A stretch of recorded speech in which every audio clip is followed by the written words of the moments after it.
तो कैसे हैं आप लोग। और आज दोबारा से स्वागत है आप लोग का नॉलेज विस्ट की एक और धमाकेदार खतरनाक वीडियो में। और आज मैं बात करने वाला हूँ एक ऐसे टॉपिक के बारे में ना, इसको बहुत ही बेकार तरीके से तोड़ मरोड़ दिया गया था, पर आज नहीं, क्योंकि मैं आ गया हूँ शब्द को बचाने के लिए। और आज की हमारे टॉपिक का नाम है, जैसे तुमने टाइटल को देख कर समझ ही लिया होगा, मैस्कुलिनिटी। हाँ, तो जो वर्ड है ना, सबसे पहले हिस्ट्री से बात कर लेते हैं कि जो वर्ड है मैस्कुलिनिटी, ये वर्ड आया है एक लैटिन वर्ड से, ओरिजिनेटेड वहीं से हुआ था, लैटिन वर्ड से मैस्कुलिनस नाम था। और उसका मतलब होता था इंग्लिश में मैन या मैनली, क्योंकि मैस्कुलिनिटी का मतलब ही होता है मर्द, मर्दांगी, हिंदी में बोलते हैं। इंग्लिश में तो मैन, मैनली, डेविड, तुमने क्या लिया होगा, जो भी कहते हैं। हाँ, तो ये जो इंग्लिश में ये वाला वर्ड, जो मैस्कुलिनिटी वाला वर्ड इंग्लिश में आया था 14वीं सेंचुरी में, लैटिन और फ्रेंच से मिक्सचर से। क्योंकि फ्रेंच में इसको बोलते थे मैस्कुलिन और लैटिन में इसको बोलते थे मैस्कुलस, और दोनों को मिला के उसने इन्होंने बना दिया मैस्कुलिन। फ्रेंच बोलते थे मैस्कुलिन, और यहाँ इंग्लिश में बोलते हैं मैस्कुलिन। लेन थोड़ा सा खींचते हैं अलग से इसको, ऐसे। अब मैं समझ गया, तुम ऐसे जुगाते हैं कुछ, समझ गए हो तुम। ये होता है इसका मतलब, ठीक है। इसमें लास्ट में ईटी जोड़ देते हैं तो बन जाता है मैस्कुलिनिटी। इसका मतलब होता है मर्दानी, मतलब एक state of being a man, a male, ये होता है मैस्कुलिनिटी। तो अभी तक हमने क्या बताया, हिस्ट्री। हमने जाना मैस्कुलिन वर्ड का हिस्ट्री क्या थी, कहाँ से ये वर्ड आया था, और वैसे ही करके मीनिंग आ गया था। एक मिनट, अब देखते हैं मैस्कुलिनिटी होता क्या है। वर्ड की हिस्ट्री जान गए हैं, अब आता है चैप्टर 2, मतलब मैस्कुलिनिटी होता क्या है, डेफिनेशन ऑफ मैस्कुलिनिटी। तो देखो, ये जो वर्ड था ना मैस्कुलिनिटी, अब देखो भाई, मेरी प्रोनाउंसिएशन वैसे ही खराब है, तुम लोग देख लेना कैसे तुम लोगों को, तो कैसे तुम लोग को इसे प्रोनाउंस करना है, मैंने अपने हिसाब से प्रोनाउंस कर दिया, ठीक है। अब देखो आगे, ये जो वर्ड है ना मैस्कुलिनिटी, ये वर्ड आया तो था लैटिन वर्ड से, मैंने तुमको बता दिया था। इसका मतलब होता है state of being a man, और मैनली थ्रू नेचर। उसका नेचर ही होता है मेल, ठीक है। नेचर ही मेल होता है, जो कि कॉमनली मेंस में पाया जाता है, आदमियों में पाया जाता है, ठीक है। और इस वीडियो के रेफरेंस के लिए मैं मेंस को लेने वाला हूँ रोमन एम्पायर के टाइम में। रोमन एम्पायर के टाइम में जो मेंस थे ना, मैं उनकी बात करने वाला हूँ पूरे वीडियो में। तो पूरी वीडियो में अंत तक बन लेना, क्योंकि मजा बहुत आएगा। और तुम वैसे ही मेरी वीडियो देखते हो तो तुम इतना तो तुम्हारे अंदर पेशेंस आ चुका है, धैर्य तुम्हारे अंदर इतना आ चुका है, ठीक है। अब देखो, ये क्या था, जो मैस्कुलिनिटी वर्ड था ना, ये ऑलरेडी काफ़ी हैवी वर्ड है, और इस वर्ड में चार चांद लगाने का काम किया था हमारे फेवरेट रोमन एम्पायर ने। पहले बताता हूँ। अब उस रोमन एम्पायर कहानी चालू करने से पहले जो नॉर्मल जो मतलब है मैस्कुलिनिटी का, वो जान लो। देखो, मैस्कुलिनिटी का और नॉर्मल मतलब क्या होता है, मर्द जो कि घर में ब्रेड विनर होता है। ब्रेड विनर मतलब जो हमारे लिए घर से रोटी कमा के लेके आता है, हम नॉर्मल कैजुअल बोल चाहे रोटी बोलते हैं। Means the person who earns money for his family to make them grow, ये होता है मैस्कुलिनिटी, मर्द। और यही जब किसी के अंदर होता है, वो मर्द कहलाया जाता है। आइए अब हम घुसते हैं रोमन एम्पायर के टाइम के मर्द के अंदर, जो कि होने वाला total fire. So let's begin. हाँ, अब चलते हैं रोमन एम्पायर के टाइम के मैन के पास। देखो, ये वाले जो मैन थे ना, ये भाई आज के मैन जैसा नहीं है, जो बिस्तर में पड़े रह के इंस्टाग्राम रील देख रहे हैं, लड़कियां नाच रही उसको देख रहे हैं, मस्त अपना काम में लगे पड़े हैं। वो वाला काम नहीं जो तुम फर्स्ट टाइम में सोचे थे, प्रोफेशनल वर्क नहीं है, दूसरा कुछ काम है, समझ गए हो तुम लोग, ठीक है। वो वैसे वो मर्द नहीं, उस टाइम में थे असली मर्द, जो कि प्रॉपर थे, एक सोशल आइडियल थे, मतलब बिल्कुल समाज में बिल्कुल एक आदर्श थे वो, कि लोग उनके जैसा बनना चाहते थे। ये होते हैं मर्द की डेफिनेशन। उनको देख के लगता था कि भाई ये है डोमिनेंस। आज के मर्द, अगर आज के बॉयज़ या मेंस उस समय रोमन एम्पायर के टाइम में देखेंगे ना, तो पता चलेगा कि एक्चुअली मैन क्या होते हैं। उस समय पता चलेगा कि वो सोशल आइडियल थे भाई, क्या बात थी, क्या लोग थे भाई। डोमिनेंस उनके खून में बहता था, एग्रेसिवनेस उनके अंदर था। हालांकि आज के टाइम में थोड़ा सा नेगेटिव ट्रेट्स हैं मैन के अंदर, टेस्टोस्टेरोन के अंदर, टेस्टोस्टेरोन स्पाइक। आज के टाइम में ये ऐप देख रहे हो, ये था रोमन एम्पायर का जादू। और लीडरशिप, उनके अंदर लीडरशिप क्वालिटी थी, वो चाहे पब्लिक में रहे चाहे प्राइवेट में रहे, किसी को भी लीड कर सकते थे। इनफैक्ट हर कोई वहाँ पे मैन नहीं था।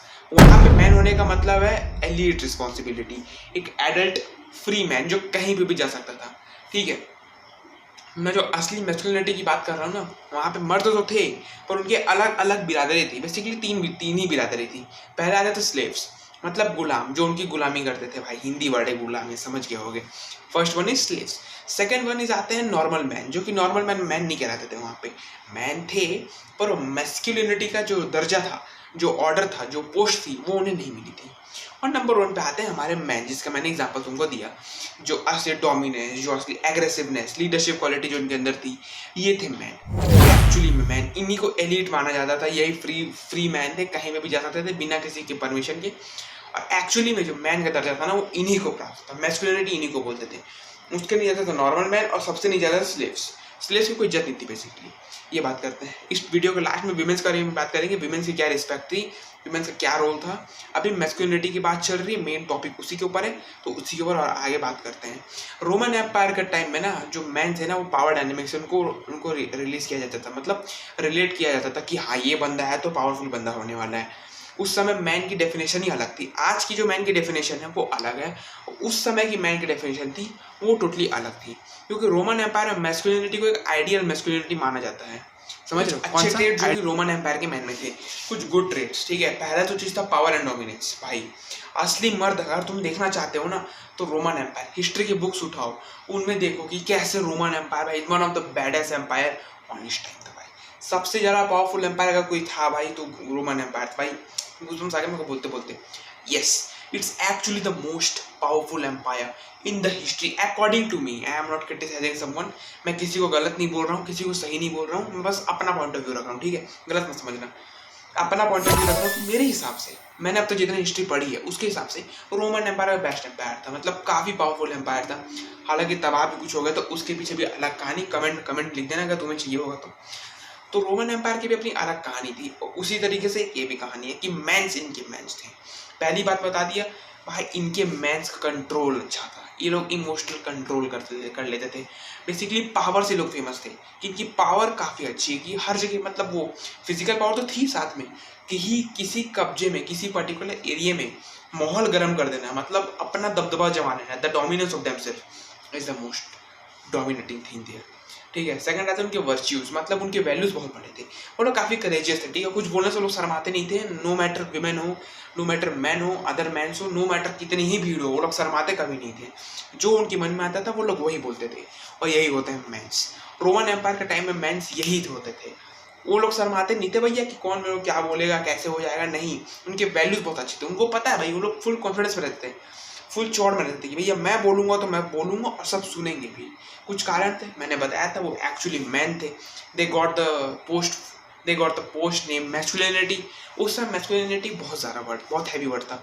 आज के टाइम में तो मजाक बन के रह गया, उस टाइम पे ये वर्ड एक वर्ड नहीं था, एक स्टेटस सिंबल था, कि किसी को अगर वर्ड मिल गया ना, बस भाई वो फिर वो एलिट बन जाता था, वो फ्री एडल्ट बन जाता था, वो कहीं पे भी जा सकता था, ठीक है। वो मेल सिटीजन हो सकता था, पब्लिक और प्राइवेट प्रॉपर्टी कहीं पे भी जा सकता था, कहीं पे भी आग लगा सकता था।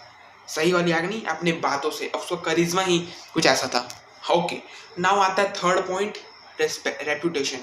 भाई रेपुटेशन बहुत स्ट्रांग थी भाई उनकी इज्जत उनके लिए इतनी ज़रूरी थी ना भाई, जिनकी सांस नहीं हो सकती है, उनकी रिस्पेक्ट बहुत ज़्यादा ज़रूरी थी भाई। उनको खुद की रिस्पेक्ट करते थे।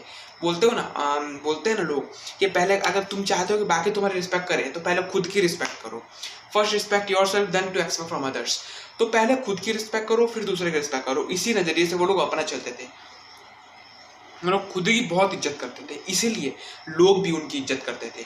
यही एक मैटर था।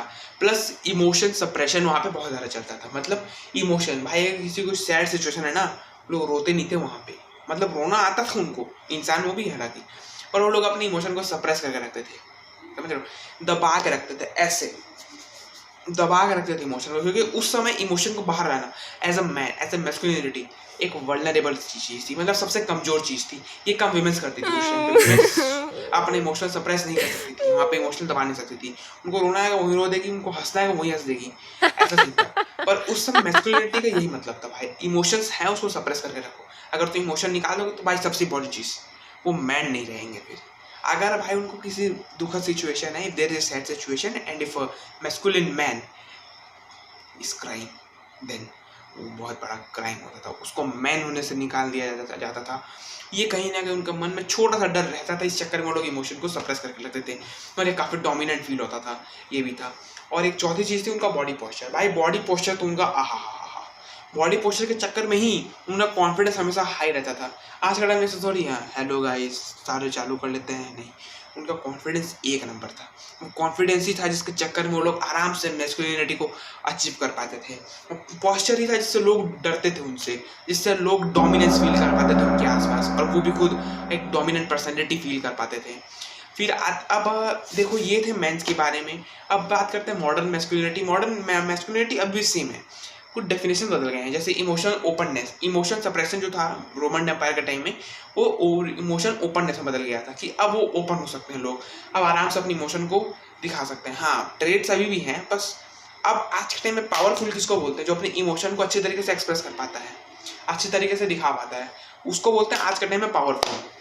उस टाइम पे जो इमोशन को दबा सकता था वो होता था मेन पावरफुल। ठीक है, फिर आता है इंटीग्रिटी एंड रिस्पॉन्सिबिलिटी। उस टाइम पे मैन बहुत ज़्यादा रिस्पॉन्सिबल थे। आज के टाइम में मैन थोड़े से रिस्पॉन्सिबिलिटी से भागने लगे। हाँ रिस्पॉन्सिबल होते हैं आज भी, पर वो रिस्पॉन्सिबिलिटी जो जिस लेवल की रिस्पॉन्सिबिलिटी उस टाइम पे थी वो हल्की सी कम हुई है। ब्रेड विनर्स, अब ब्रेड विनर जो होते हैं मतलब बेसिकली इंग्लिश वर्ड है, इसका मतलब होता है रोटी कमाने वाला, रोटी घर लेके आने वाला, basically a person who earns money for his family. तो ब्रेड विनर्स की बात इसमें चलती है कि उस टाइम पे ब्रेड विनर्स एक ही बंदा था, अब तो बहुत सारे बंदे आ चुके हैं ब्रेड विनर्स। ठीक है, इक्वलिटी इंक्लूसिविटी, उस टाइम पे रोमन एम्पायर के टाइम में विमेन को उतना कुछ खास दर्जा दिया जाता नहीं था, हर जगह से मेंस थे। पॉलिटिकल मेंस, पॉलिटिकल सिविक्स जो पॉलिटिकल इलाका था उसमें ही मेंस थे। Nearly every sector has man, women का कुछ था ही नहीं। वेल्दी वीमेन जो थी उनका कहीं ना कहीं इन्फ्लुएंस हो सकता था, पर ऐसे उनका कुछ खास इन्फ्लुएंस होता नहीं था। ठीक है, ये थे मेंस के बारे में, मॉडर्न मेंस के बारे में, मैस्कुलिनिटी के बारे में। कुछ छोटे मोटे पॉइंट है, नेगेटिव पॉइंट्स देख लो। इमोशन सप्रेशन, आज के टाइम में भाई अगर मैस्कुलिनिटी में कोई इमोशन दबा रहा है ना अपने, आज के टाइम में 2025 में भाई उसको स्ट्रेस रहता है। हेल्थ रिलेटेड इशू बहुत आसानी से उसको पकड़ लेते हैं।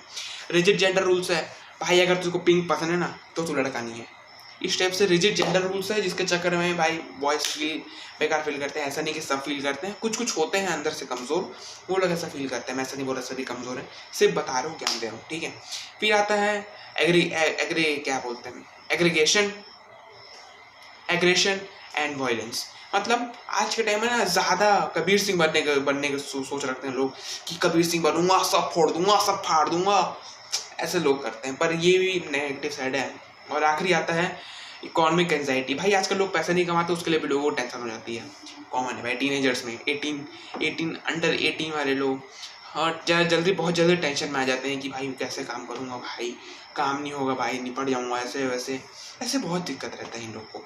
ठीक है, तो आई थिंक आज की वीडियो को यहीं पे एंड करते हैं, बहुत लंबी वीडियो हो गई है।